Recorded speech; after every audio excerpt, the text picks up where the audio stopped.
Have a go at proving the cosine rule here. I've drawn out a normal scaling triangle and labelled it in the usual way with those large letters.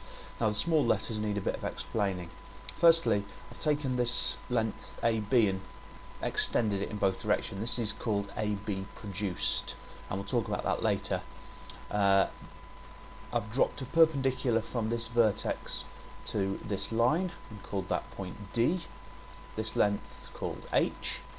Then from the point D we get splits AB into two separate bits. I'll call one of those bits N and one C minus N. This is N, that's just what Sketchpad labelled it, and the whole thing is C, so this must be C minus N, this bit here. Right, let's have a go then. The first thing to do is to have a look at a couple of right angle triangles in here. There's the first right angle triangle we're going to look for, and I'm going to write Pythagoras theorem for that triangle. A squared equals h squared plus n squared. Now I'm quickly just going to rearrange that to make h squared the subject, and we'll see why in a moment. So that's Pythagoras theorem for one of the right angle triangles. There's another right angle triangle here, and if I write Pythagoras theorem for that, we'll get b squared equals h squared plus c minus n squared, which is that.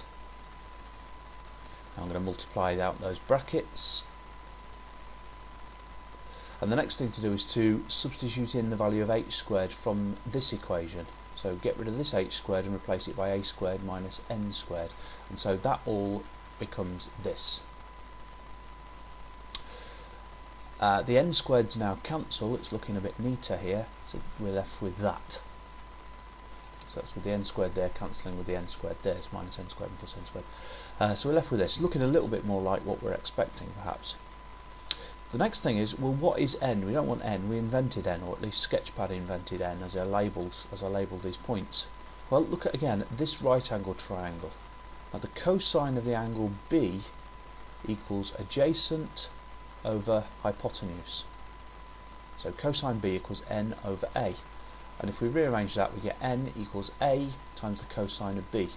And we can substitute that value of n into this equation to leave that. And that's the cosine rule.